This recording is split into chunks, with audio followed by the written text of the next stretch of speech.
wanna see some crazy and also lazy, then you should meet me and my friends. Even though we got no money, for sure it's all funny. Yeah, everything's better with them. We're just like ooh, ooh, ooh. We don't worry about tomorrow. We just do, ooh, ooh, what we wanna do tonight. Waking up at sundown, the world's our playground, and we don't even have to pretend. Every time we're together, it doesn't get better. Bonjour Anne, de m'accueillir chez toi, ici à West Hollywood, Los Angeles. Donc Anne, tu as une carrière comme on en rêve toutes. Anne est arrivée après quelques années de vie professionnelle à Paris, à Los Angeles en 2003. Nous sommes en 2023, donc 20 ans de carrière, 30 ans chez Disney, 2 ans chez Weta.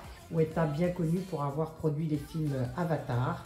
Donc une carrière principalement dirigée dans le RH et la direction de talent, mais aussi tu es passé par la gestion de la production, du service de production de films.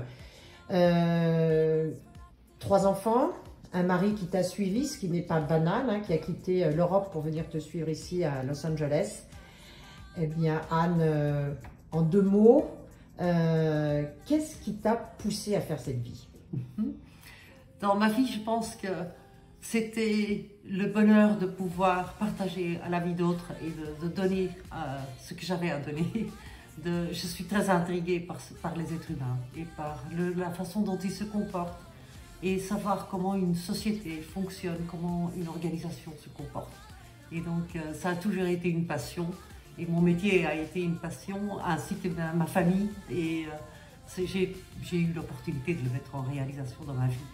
Et je pense que ce qui m'a menée à faire ça, c'est de réfléchir régulièrement à ce que j'aime vraiment, à ce qui est important pour moi, à ce qui me vient facilement, et de poser de temps en temps pour orienter ma carrière dans une direction qui me convenait, et de la réorienter si ça n'allait pas.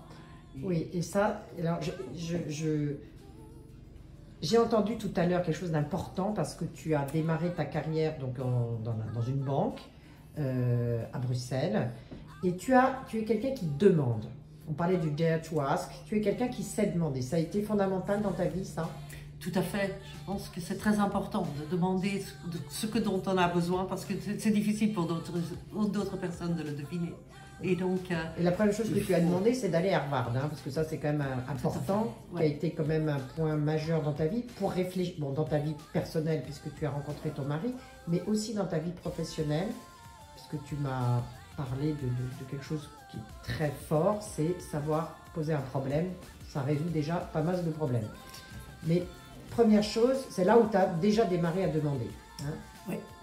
Et effectivement, j'ai toujours eu cette tendance à demander. Et parce que le pire, ce qui peut nous arriver, c'est qu'on dit non, mais la plupart du temps, les gens disent oui. Le seul risque, c'est d'avoir un oui. Oui. Et donc, effectivement, je pense qu'il faut oser demander, mais il faut aussi demander dans des domaines qui nous intéressent, même si on n'a pas forcément les compétences. Et ça fait peur. Ça fait peur. Alors, comment on la gère, cette peur? On a tous... je pense que tout le monde a peur. Même les gens qui réussissent bien ont peur. Et c'est la façon dont on gère cette peur et comment on se prépare pour soi-même un plan B à chaque moment qui nous diminue la peur. Si on expérimente avec quelque chose ou qu'on va faire quelque chose de nouveau et que ça ne fonctionne pas, c'est pas très compliqué. On retourne là où on était et on reprend. Mais effectivement, il y a beaucoup de peur qu'on se construit dans la tête en se faisant des scénarios de ce qui peut arriver, et la plupart du temps, ils n'arrivent pas. Et est-ce que la peur de rater, c'est quelque chose qui est plus facile ici? On a moins peur de l'échec? Est-ce que c'est vrai aux États-Unis? Je pense que personne n'aime l'échec. D'accord. Donc, que ce soit ici ou en France, les gens n'aiment pas ne pas réussir. Par contre, il y a une bonne réflexion sur ce que ça veut dire d'expérimenter et d'essayer quelque chose de nouveau. Mais expérimenter ne peut pas ne pas marcher. On apprend toujours quelque chose. Même si ça ne donne pas le résultat qu'on avait espéré, on apprend. C'est une vision très positive de l'échec, ça. Mais à l'école, on nous apprend qu'effectivement, l'échec, c'est pas bon. Et donc, dans notre cerveau, c'est incrusté comme quelque chose qui n'est pas bien. Et donc, effectivement, il faut s'entraîner pour réaliser que les problèmes, c'est quelque chose qu'on doit embrasser, qui est quelque chose de bien. On doit tomber amoureux du problème. Et effectivement, là, on peut trouver des solutions et expérimenter avec des choses. Merci Anne. Ça va nous aider à accepter de ne pas tout réussir bien du premier coup.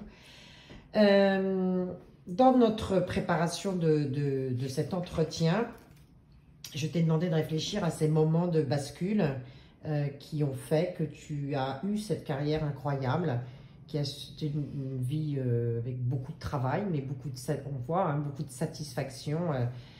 C'était quoi ces moments de bascule où tu as senti que vraiment tu sortais de ta zone de confort et que s'il n'y avait pas eu ces moments-là, bah, tu ne serais pas là aujourd'hui où tu es? Oui, il y a plusieurs moments où je suis sortie de ma zone de confort pour aller rechercher ce dont j'avais besoin. Et il y a le moment où je suis passée de Belgique à Paris, il y a le moment où on est venu à Los Angeles, qui était un grand moment, le moment où je suis sortie des ressources humaines pour aller dans la production. C'était des moments où effectivement je me mettais dans des situations d'inconfort, mais parce que ça m'intéressait, parce que j'avais envie d'apprendre et faire des choses nouvelles. Et... Alors qu'est-ce que tu dis aux gens qui osent pas là, parce que effectivement tu es à Paris, ça marche très bien. On n'a pas raconté toute ta vie professionnelle, mais tu diriges un studio de production à Montreuil et on te demande de venir à Los Angeles. Tu es marié, tu as 3 enfants, un mari qui travaille, des enfants entre 6 et 12 ans. C'est l'inconnu d'arriver à Los Angeles. Qu'est-ce qui fait que ça marche? Qu'est-ce qui fait que tu oses et qu'est-ce qui fait que ça marche à ce moment-là? Qu'est-ce qu'il faut pour que ça marche? Ce que je pense qui est important, c'est de garder l'esprit ouvert quand on va dans des situations nouvelles et d'apprendre des nouvelles choses. Et ça, je pense que c'est quelque chose qui nous inspire tous. D'apprendre quelque chose de nouveau, de faire quelque chose, de se mettre dans des situations inconfortables, parce que c'est là qu'on grandit. C'est un petit peu ta marque de fabrique, non? Je pense. C'est un petit peu ta marque de fabrique, parce que quand même, pour ceux qui vont nous regarder, Anne, elle a quand même démarré sa carrière, il faut le savoir, enfin, son deuxième poste, c'est chez Disney, Parc Disney, quand il y a à peine 40 personnes, et elle rentre au HR pour, 3 ans après, recruter 20 000 personnes. Donc, c'est une situation de challenge. Tu es quelqu'un qui aime les challenges. Oui. C'est un driver pour toi, ça. Oui, et je pense qu'effectivement, on est tous bons à résoudre des problèmes. On fait ça très très bien, et ça particulièrement quand on est une femme, parce qu'on a beaucoup de choses à faire dans la vie, aussi personnelle que professionnelle. Donc on est bon à ça. Mais comment on fait? Parce que toi, tu as une carrière incroyable. Mais les femmes qui t'écoutent, elles n'ont pas. Qu'est-ce qui fait que ça twiste dans le bon sens? Comment tu analyses ça, toi? Je pense que c'est important de rester très authentique par rapport à soi-même, de rester très grounded dans les idées qu'on a et de l'image qu'on se fait de soi-même et ce qu'on peut apporter à quelque chose, où on peut apporter à résoudre des problèmes. Et ne pas regarder les problèmes comme quelque chose dont on doit s'effrayer ou s'éloigner. Au contraire, il faut y aller et aller dedans. Et c'est là qu'on trouve, quand on fait quelque chose qu'on n'était même pas sûr qu'on pouvait le faire quand on a commencé, il n'y a rien de plus beau au monde. Quand on trouve la solution, ou quand on arrive à le faire, ça c'est clair. Mais ça paraît tellement facile quand tu dis ça. Moi j'aimerais bien percer ton secret quand même, hein, parce que vu tout ce que tu as fait, bon, tu m'as raconté, hein, tu es chez Disney, tu es HR et tu dis je veux prendre en charge la production. Oui. Et ça marche. Oui, je pense que dans les secrets, je pense qu'il y a beaucoup de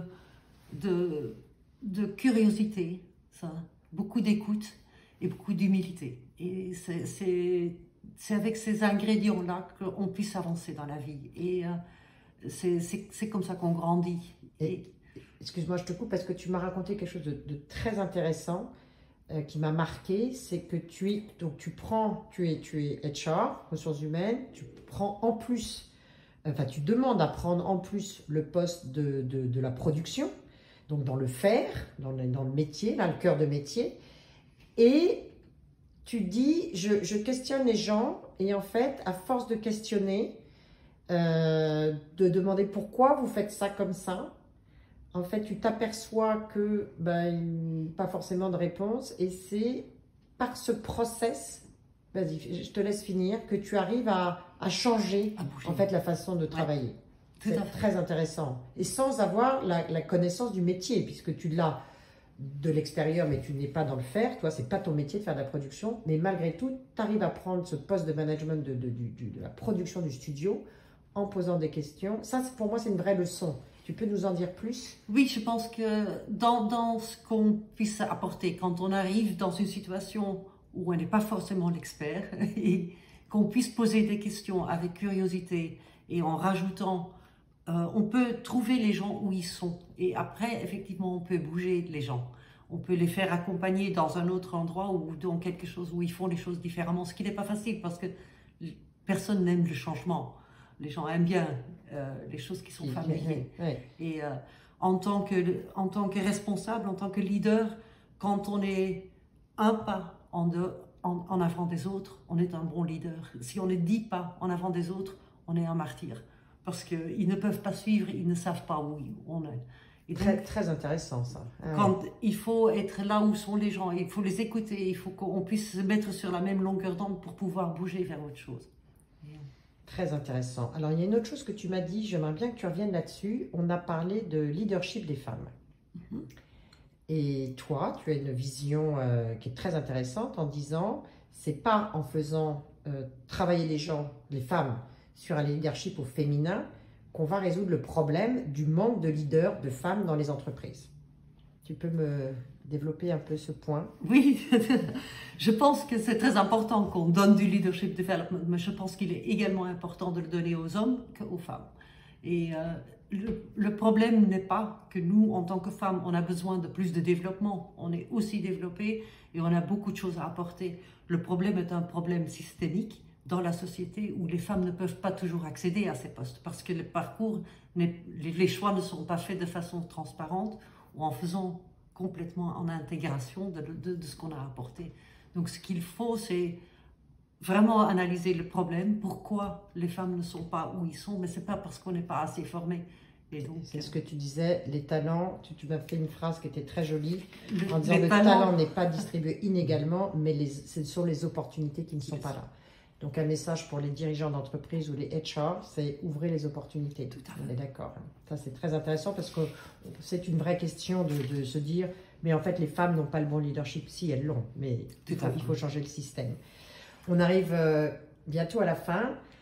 Je resterai des heures à t'écouter parce que c'est tellement intelligent et tellement une vision qui peut être un peu différente de ce qu'on entend. Donc c'est très intéressant.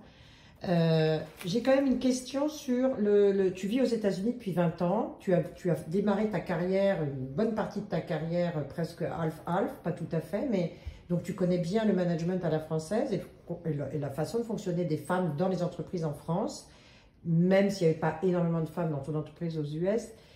Est-ce que tu as des choses caractéristiques de ces femmes ici dont nous, on pourrait apprendre en France, qui puissent nous faire avancer? Je pense que la chose que moi, j'ai dû apprendre de façon dure, c'est de se promouvoir soi-même et d'être le gérant soi-même de sa propre carrière, de ne pas laisser les autres définir ce qu'on est, mais définir soi-même qui on est et ce qu'on apporte à la société. Et en Europe, quand je faisais ma carrière là-bas, c'était pas très bien vu de se promouvoir soi-même ou de se mettre en avant, mais ici, c'était très important. Je ne suis pas allée jusqu'à me promouvoir moi-même, mais j'ai réussi à trouver un moyen d'apporter quelque chose et de me trouver ma place dans la société ou dans l'entreprise dans laquelle j'étais et de trouver ma voie. Et ça, ici, c'est pas un problème, c'est de savoir se raconter, en fait. C'est important. Ouais. Ouais. Nous, on doit faire ça en France, on est d'accord. Ouais. Je pense que c'est très important de trouver entre ces deux mondes-là un moyen de nous faire écouter, de trouver notre voix, de ne pas avoir peur de la montrer ou de le dire, de l'affirmer, même de l'affirmer, de le montrer. Et de trouver sa place. Et après, effectivement, quand on est invité à la table, de trouver comment participer et ajouter de la valeur. Merci Anne. Alors on va terminer par la grande question d'Airwoman. Si tu avais un ou des conseil audacieux à donner aux femmes qui nous écoutent, même aux hommes, qu'est-ce que tu nous délivrerais? Ben, plusieurs choses, c'est possible. Bien sûr, c'est possible. Mais c'est sûr que même en parlant avec toi aujourd'hui de mon parcours et de ce que j'ai fait, ça semble faire du sens et d'être très simple. Rien ne l'était, aucun choix ne l'était. Et ça demandait du courage, ça demandait beaucoup de travail. Mais je croyais profondément que ce serait à la fin de la journée que ce soit bon. Et si j'avais un conseil à me donner moi-même plus jeune, c'est de moins m'angoisser, de moins me poser des questions. C'est go. Crois-y, ça va s'arranger, ça va être bon. Et à condition de choisir le bon chemin. À condition de réfléchir sur le chemin et de vraiment bien se connaître soi-même.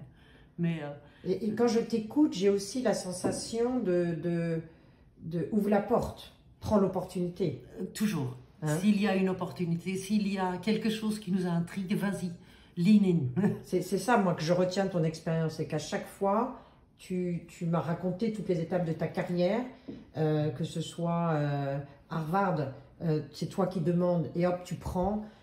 Tu postules chez Disney, tu prends ce job incroyable de HR, tu es toute jeune pour recruter 20 000 personnes, puis on te propose Los Angeles, tu réfléchis quand même puisque tu as des enfants, mais tu prends, puis tu demandes d'aller dans la production, puis tu vas à Harvard enseigner, puis tu vas chez Weta en Nouvelle-Zélande, et à chaque fois tu es très dans l'action. Oui. C'est toi qui décides. Oui. Moi, c'est très frappant dans ta carrière. C'est toi qui décides. Tout à fait. Mais je pense qu'on est tous maîtres de notre propre chemin. Et ne pas attendre aussi. On n'attend pas les autres. Il faut le gérer soi-même. Et notre instinct nous guidera à savoir où on peut aller et comment on peut y aller et comment ça se présente dans ces situations-là. Et on l'apprend à chaque fois. Donc, merci Anne. C'était vraiment un moment très intéressant, très inspirant. Tu nous apprends beaucoup de choses sur nous les femmes, se faire confiance. Moi, c'est ça que je retiens, on doit se faire confiance, oui. Et on doit dare to ask et dare to act. Voilà. Donc, mais merci Frédéric, merci un vrai plaisir d'être avec toi aujourd'hui. Un vrai plaisir pour moi. Merci beaucoup. Alors, je ne résiste pas à vous montrer quand même la vue sur Los Angeles, où aujourd'hui on a un peu de soleil, c'est juste absolument magnifique. Merci Anne, à très bientôt, j'espère pour une conférence des Women à Paris. Hein. Avec grand plaisir.